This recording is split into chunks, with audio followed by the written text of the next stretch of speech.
ಬಂಧುಗಳೇ ನಮಸ್ಕಾರ, ಹೇಗಿದ್ದೀರಿ ಎಲ್ಲರೂ? ಬಂಧುಗಳೇ, ನಟ ದರ್ಶನ್ ಸದ್ಯ ಕಾಟೇರ ಸಿನಿಮಾದ ಗೆಲುವಿನ ಖುಷಿಯಲ್ಲಿದ್ದಾರೆ. ಆದರೆ ಮತ್ತೊಂದು ಕಡೆಯಿಂದ ಬೇಡದ ವಿಚಾರಕ್ಕೆ ಸಂಬಂಧಪಟ್ಟ ಹಾಗೆ ಸುದ್ದಿಯಲ್ಲಿದ್ದಾರೆ. ಆಗಾಗ ಅವರ ವೈಯಕ್ತಿಕ ಬದುಕು ಹಾಗೆ ಬೇರೆ ಬೇರೆ ಒಂದಷ್ಟು ಸಂಗತಿಗಳು ದರ್ಶನ್ರನ್ನ ಸುದ್ದಿಯಲ್ಲಿ ಇರುವಂತೆ ಮಾಡುತ್ತವೆ. ಇದೀಗ ಮತ್ತೊಮ್ಮೆ ಅದು ರಿಪೀಟ್ ಆಗಿದೆ. ಬಂಧುಗಳೇ, ಈ ವಿಚಾರವನ್ನ ನಾನು ವಿಶ್ಲೇಷಣೆ ಮಾಡೋದಕ್ಕೆ ಹೋಗೋದಿಲ್ಲ, ಅವ್ರು ಸರಿ ಇವ್ರು ತಪ್ಪು ಅಂತ ಹೇಳಿ. ಯಾಕಂದ್ರೆ ಅದು ಅವರ ವೈಯಕ್ತಿಕ ಬದುಕು. ಹೀಗಾಗಿ ಅವರ ವೈಯಕ್ತಿಕ ಜೀವನದಲ್ಲಿ ಏನಾಗಿದೆ ಅನ್ನೋದು ನಮಗೆ ನಿಮಗೆ ಯಾರಿಗೂ ಕೂಡ ಗೊತ್ತಿಲ್ಲ. ಹೀಗಾಗಿ ವಿಶ್ಲೇಷಣೆ ಮಾಡುವಂತ ಹಕ್ಕು ನಮಗೆ ಯಾರಿಗೂ ಕೂಡ ಇಲ್ಲ. ಆದರೆ ನಟ ದರ್ಶನ್ ಸಾರ್ವಜನಿಕ ಜೀವನದಲ್ಲಿ ಇರುವಂತಹ ಕಾರಣಕ್ಕಾಗಿ, ಸೂಪರ್ ಸ್ಟಾರ್ ಆಗಿರುವಂತಹ ಕಾರಣಕ್ಕಾಗಿ ಅವರ ಬದುಕಿನಲ್ಲಿ ಏನೇ ಆದರೂ ಕೂಡ ಸಾಮಾನ್ಯ ಜನರಿಗೆ ಸಹಜವಾದಂತ ಕುತೂಹಲ ಇದ್ದೇ ಇರುತ್ತೆ. ಹೀಗಾಗಿ ಈ ಸುದ್ದಿಯನ್ನ ಸುದ್ದಿ ರೂಪದಲ್ಲಿ ನಿಮ್ಮ ಮುಂದೆ ಇಡ್ತಾ ಇದ್ದೇನೆ.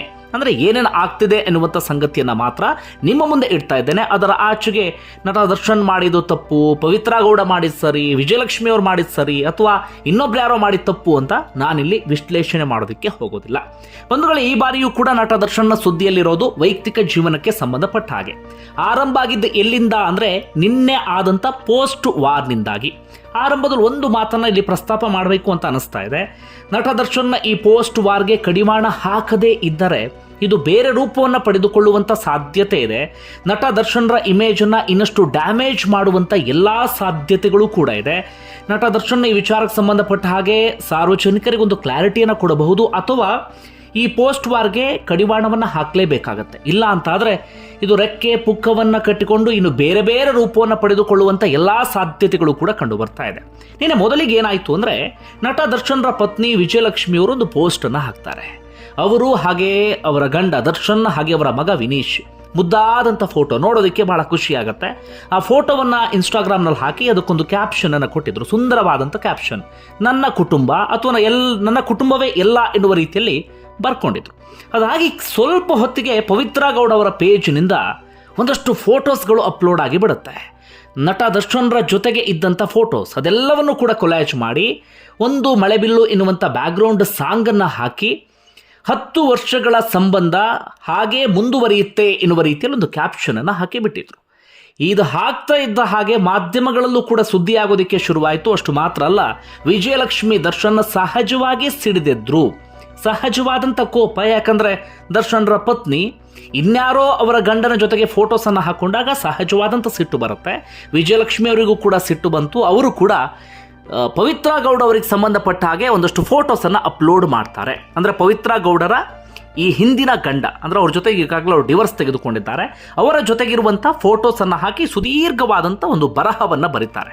ಅದರಲ್ಲಿ ಸಾಕಷ್ಟು ವಿಚಾರವನ್ನು ಅವ್ರು ಪ್ರಸ್ತಾಪ ಮಾಡ್ತಾರೆ. ಈ ಮಹಿಳೆಗೆ ಪ್ರಜ್ಞೆ ಇದ್ದಿದ್ರೆ ಬೇರೊಬ್ಬರ ಗಂಡನ ಚಿತ್ರವನ್ನು ಪೋಸ್ಟ್ ಮಾಡ್ತಾ ಇರಲಿಲ್ಲ. ಈ ಕಾರ್ಯ ಆಕೆಯ ನೈತಿಕತೆ ಮತ್ತು ಆದರ್ಶ ಎಂಥದ್ದು ಅಂತ ತೋರಿಸುತ್ತೆ. ವ್ಯಕ್ತಿಯೊಬ್ಬ ವಿವಾಹಿತ ಅಂತ ತಿಳಿದಿದ್ರು ಸಹ ಈಕೆ ತನ್ನ ವೈಯಕ್ತಿಕ ಅಗತ್ಯಗಳಿಗಾಗಿ ಮತ್ತು ಲಾಭಕ್ಕಾಗಿ ಹತ್ತಿರ ಆಗ್ತಾಳೆ. ಕುಚಿಗೌಡ, ಪವಿತ್ರ ಮತ್ತು ಸಂಜಯ್ ಸಿಂಗ್ ಅವರ ಮಗಳು ಎಂಬುದನ್ನು ಸ್ಪಷ್ಟವಾಗಿ ಸಾಬೀತು ಮಾಡುತ್ತವೆ ಈ ಚಿತ್ರಗಳು. ನಾನು ಸಾಮಾನ್ಯವಾಗಿ ವೈಯಕ್ತಿಕ ವಿಚಾರಗಳ ಬಗ್ಗೆ ಮಾತನಾಡೋದಕ್ಕೆ ಸಾಮಾಜಿಕ ಮಾಧ್ಯಮವನ್ನು ಬಳಸೋದಿಲ್ಲ. ಆದರೆ ಈಗ ನನ್ನ ಕುಟುಂಬದ ಹಿತದೃಷ್ಟಿಯಿಂದ ಧ್ವನಿ ಎತ್ತುವಂತ ಸಮಯ ಬಂದಿದೆ ಅಂತ ನಾನು ಭಾವಿಸ್ತೇನೆ. ಇಡೀ ಸಮಾಜಕ್ಕೆ ತಪ್ಪು ಚಿತ್ರಣ ನೀಡಲು ಯತ್ನಿಸುವವರ ವಿರುದ್ಧ ಕಠಿಣ ಕಾನೂನು ಕ್ರಮ ಕೈಗೊಳ್ಳಲಾಗುವುದು ಅಂತ ಎಚ್ಚರಿಕೆಯನ್ನು ಕೊಟ್ಟಿದ್ರು.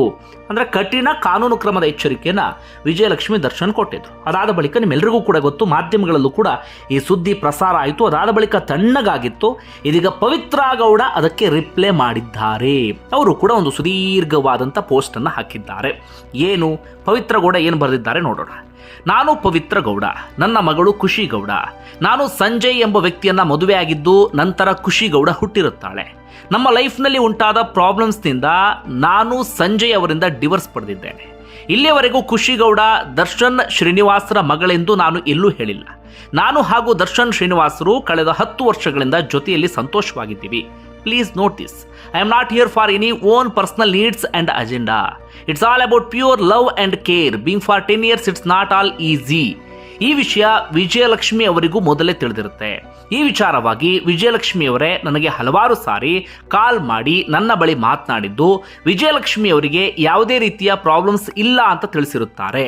ಅದರ ಕೆಲವು ಪ್ರೂಫ್ಸ್ ಹಾಗೂ ನನ್ನ ಡಿವೋರ್ಸ್ ಡಾಕ್ಯುಮೆಂಟ್ಸ್ ಸಮಯ ಬಂದಾಗ ಹಂಚಿಕೊಳ್ತೇನೆ.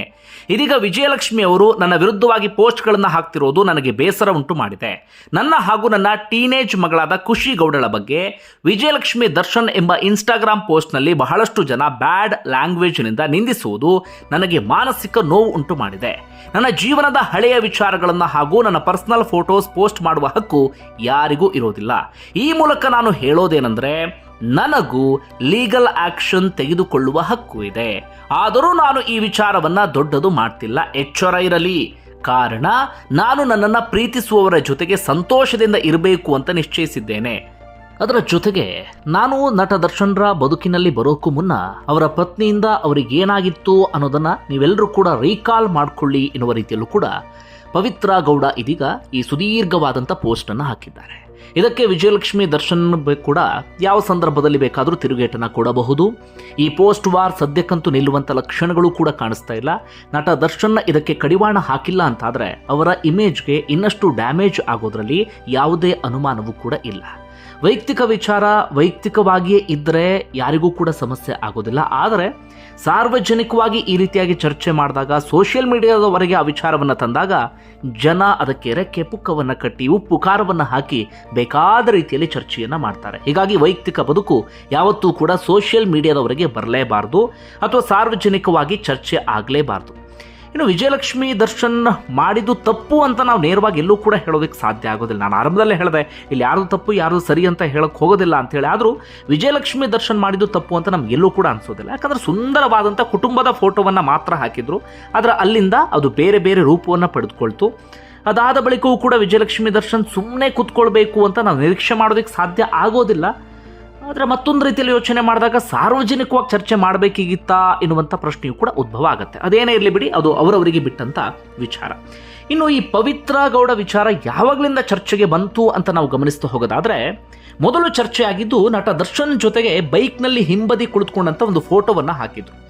ಆ ಫೋಟೋ ಸಾಕಷ್ಟು ವೈರಲ್ ಆಗಿತ್ತು, ಚರ್ಚೆಗೆ ಗ್ರಾಸವಾಗಿತ್ತು. ಯಾರು ಇವರು ದರ್ಶನ್ ಜೊತೆಗೆ ಇಷ್ಟು ಕ್ಲೋಸ್ ಆಗಿ ಫೋಟೋವನ್ನು ತೆಗೆಸ್ಕೊಂಡಿದ್ದಾರಲ್ಲ ಅಂಥೇಳಿ. ಆರಂಭದಲ್ಲಿ ಒಂದಷ್ಟು ಜನ ಅಂದ್ಕೊಂಡಿದ್ರು ಅಭಿಮಾನಿ ಇರಬಹುದು ಅಂತ, ಆನಂತರ ಇನ್ನೊಂದಷ್ಟು ಜನ ಅಂದ್ಕೊಂಡಿದ್ರು ಕೋ ಸ್ಟಾರ್ ಇರಬಹುದು ಅಂತ. ಆನಂತರ ಅದು ಬೇರೆ ಬೇರೆ ವಿಚಾರ, ಬೇರೆ ಬೇರೆ ಚರ್ಚೆ ಎಲ್ಲವೂ ಕೂಡ ಆಗಿತ್ತು. ಅದಾದ ಬಳಿಕ ಮತ್ತೊಂದು ಫೋಟೋ ವೈರಲ್ ಆಗುತ್ತೆ, ಕುರುಕ್ಷೇತ್ರ ಸಿನಿಮಾ ಸೆಟ್ಗೂ ಕೂಡ ಇವರು ವಿಸಿಟ್ ಮಾಡಿರ್ತಾರೆ. ಅದಾದ ಬಳಿಕ ಇನ್ನೊಂದು ಫೋಟೋ ವೈರಲ್ ಆಗುತ್ತೆ, ನಟ ದರ್ಶನ್ರ ಸಹೋದರಿ ಹಾಗೆ ತಾಯಿಯ ಜೊತೆಗೆ ಇರುವಂಥ ಫೋಟೋ. ಅದಾದ ಬಳಿಕ ಅಂತೂ ಈ ಸುದ್ದಿ ಚರ್ಚೆ ಬೇರೆ ಬೇರೆ ರೂಪವನ್ನು ಪಡೆದುಕೊಂಡಿತ್ತು. ಇನ್ನು ಇಂದ್ರಜಿತ್ ಲಂಕೇಶ್ ವರ್ಸಸ್ ದರ್ಶನ್ ಸಮರ ನಡೀತಲ್ಲ ಸ್ವಲ್ಪ ದಿನಗಳ ಕಾಲ, ಆಗ ಇಂದ್ರಜಿತ್ ಲಂಕೇಶ್ ಕೂಡ ಪವಿತ್ರ ಗೌಡ ವಿಚಾರವನ್ನು ಪ್ರಸ್ತಾಪ ಮಾಡಿದ್ರು. ಒಂದಷ್ಟು ಆಡಿಯೋ ಅದು ಇದು ಎಲ್ಲವೂ ಕೂಡ ಅವರು ರಿಲೀಸ್ ಮಾಡಿದ್ರು, ನೀವೆಲ್ಲರೂ ಕೂಡ ಗಮನಿಸಿದ್ರಿ. ಅದಾದ ಬಳಿಕ ಸ್ವಲ್ಪ ಮಟ್ಟಿಗೆ ಈ ವಿಚಾರ ತಣ್ಣಗಾಗಿತ್ತು. ಆಗಾಗ ಪವಿತ್ರ ಗೌಡ ದರ್ಶನ್ ಜೊತೆಗಿರುವಂಥ ಫೋಟೋವನ್ನು ಹಾಕ್ತಾ ಇದ್ರು, ಡಿಲೀಟ್ ಮಾಡ್ತಾ ಇದ್ರು, ಇಂಥದ್ದೆಲ್ಲವೂ ಕೂಡ ನಡೀತಾ ಇತ್ತು. ಆದರೆ ಇದೀಗ ಮತ್ತೊಮ್ಮೆ ಆ ವಿಚಾರ ಮುನ್ನೆಲೆಗೆ ಬಂದಿದೆ. ಪೋಸ್ಟ್ ವಾರ್ ಬೇರೆ ಬೇರೆ ರೂಪವನ್ನು ಪಡೆದುಕೊಳ್ತಾ ಇದೆ. ಸ್ವತಃ ದರ್ಶನ್ರ ಪತ್ನಿ ಅಖಾಡಕ್ಕೆ ಇಳಿದಿರುವಂಥ ಕಾರಣಕ್ಕಾಗಿ ಈ ವಿಚಾರ ಇನ್ನಷ್ಟು ಗಂಭೀರ ಸ್ವರೂಪವನ್ನು ತಾಳ್ತಾ ಇದೆ. ಇನ್ನು ಈ ಪವಿತ್ರ ಗೌಡ ಯಾರು, ದರ್ಶನ್ರಿಗೆ ಪರಿಚಯ ಆಗಿದ್ದು ಹೇಗೆ ಅಂತ ನೋಡೋದಾದ್ರೆ, ಪವಿತ್ರ ಗೌಡ ಮಾಡೆಲ್. 18ನೇ ವಯಸ್ಸಿಗೆ ಪ್ರೀತಿಸಿ ಮದುವೆ ಆಗಿರ್ತಾರೆ ಸಂಜಯ್ ಸಿಂಗ್ ಎನ್ನುವಂಥ ವ್ಯಕ್ತಿಯನ್ನ. ಸಂಜಯ್ ಸಿಂಗ್ ಯಾರಪ್ಪ ಅಂದ್ರೆ ದಿನಸಿ ಅಂಗಡಿಯನ್ನ ಇಟ್ಕೊಂಡಿದ್ದಂಥ ವ್ಯಕ್ತಿ. ಅವರನ್ನ ಪ್ರೀತಿಸಿ ಮದುವೆ ಆಗಿರ್ತಾರೆ. ಚಾಮರಾಜಪೇಟೆಯಲ್ಲಿ ಗಂಡ ಹೆಂಡತಿ ವಾಸ ಮಾಡ್ತಿರ್ತಾರೆ. ಮಗಳು ಕೂಡ ಜನಿಸ್ತಾಳೆ, ಖುಷಿ ಗೌಡ ಇದ್ದಾರಲ್ಲ ಅವರಿಬ್ಬರ ಮಗಳು. ಅದಾದ ಬಳಿಕ ಅವ್ರ ನಡುವೆ ಏನು ಸಮಸ್ಯೆ ಆಯ್ತೋ ಗೊತ್ತಿಲ್ಲ, ಇಬ್ಬರು ಕೂಡ ಡಿವೋರ್ಸ್ ಪಡೆದುಕೊಂಡು ದೂರ ದೂರ ಆಗ್ತಾರೆ. ಅದಾದ ಬಳಿಕ ಇವರು ಸಿನಿಮಾ ಇಂಡಸ್ಟ್ರಿಗೆ ಬರ್ತಾರೆ ಪವಿತ್ರ ಗೌಡ. ಈ ಅಗಮ್ಯ, ಛತ್ರಿಗಳು ಸಾರ್ಛತ್ರಿಗಳು, ಸಾಗುವ ದಾರಿಯಲ್ಲಿ, ಪ್ರೀತಿ ಕಿತಾಬು, ಹೀಗೆ ಒಂದಷ್ಟು ಸಿನಿಮಾಗಳನ್ನು ಮಾಡ್ತಾರೆ. ಆನಂತರ ಸಿನಿಮಾ ಇಂಡಸ್ಟ್ರಿಯಿಂದ ದೂರ ಉಳಿತಾರೆ. ದರ್ಶನ್ರಿಗೆ ಪರಿಚಯ ಆದ ಬಳಿಕ ದರ್ಶನ್ರಿಗೆ ಹೇಗೆ ಪರಿಚಯ ಅಂದರೆ, ಈ ಜಗ್ಗುದಾದ ಸಿನಿಮಾದ ಆಡಿಷನ್ಗೆ ಅಂತ ಪವಿತ್ರ ಗೌಡ ಬಂದಿರ್ತಾರೆ. ಆಗ ದರ್ಶನ್ರಿಗೆ ಪರಿಚಯ ಆದರು. ಅದಾದ ಬಳಿಕ ಅವ್ರ ನಡುವೆ ಸ್ನೇಹ ಇದೆಲ್ಲವೂ ಕೂಡ ಶುರು ಆಯಿತು ಎನ್ನುವಂಥ ಮಾಹಿತಿ ಇದೆ. ಸದ್ಯಕ್ಕೆ ಪವಿತ್ರ ಗೌಡ ಏನು ಮಾಡ್ತಿದ್ದಾರೆ ಅಂದರೆ, ಸಿನಿಮಾ ಇಂಡಸ್ಟ್ರಿಯಿಂದ ಕಂಪ್ಲೀಟ್ ದೂರ ಉಳ್ಕೊಂಡಿದ್ದಾರೆ. RR ನಗರದಲ್ಲಿ ರೆಡ್ ಕಾರ್ಪೆಟ್ ಸ್ಟುಡಿಯೋ ಎನ್ನುವಂಥ ಶಾಪ್ ಇದೆ. ಫ್ಯಾಷನ್ ಡಿಸೈನಿಂಗ್ ಮಾಡ್ತಿದ್ದಾರೆ. ನಟ ನಟಿಯರಿಗೆ ವಿಶೇಷವಾಗಿ ಫ್ಯಾಷನ್ ಡಿಸೈನರ್ ಆಗಿದ್ದಾರೆ ಇವರು. ಈ ಸೋನಲ್ ಹಾಗೆ ಮೇಘಾ ಶೆಟ್ಟಿ ಇವರೆಲ್ಲರೂ ಕೂಡ ಅವರ ಫ್ಯಾಷನ್ ಡಿಸೈನಿಂಗ್ ಉಡುಪುಗಳಿಗೆ ಮಾಡೆಲ್ಗಳಾಗಿದ್ದಾರೆ. ಇದು ಪವಿತ್ರ ಗೌಡರಿಗೆ ಸಂಬಂಧಪಟ್ಟಂಥ ಒಂದಷ್ಟು ಸಂಗತಿ. ಇದು ಸದ್ಯಕ್ಕೆ ಇಲ್ಲಿ ನಿಲ್ಲುವ ಹಾಗೆ ಕಾಣಿಸ್ತಿಲ್ಲ. ಇನ್ನೊಂದಷ್ಟು ಚರ್ಚೆ ಆಗಬಹುದು, ಇನ್ನೊಂದಷ್ಟು ಮಾಧ್ಯಮಗಳಲ್ಲೂ ಕೂಡ ಸುದ್ದಿ ಆಗುವ ಹಾಗೆ ಕಾಣಿಸ್ತಾ ಇದೆ. ಆದಷ್ಟು ಬೇಗ ಇದಕ್ಕೊಂದು ಕಡಿವಾಣ ಹಾಕುವ ಕೆಲಸವನ್ನು ಸ್ವತಃ ದರ್ಶನ್ ಮಾಡಬೇಕಾಗತ್ತೆ.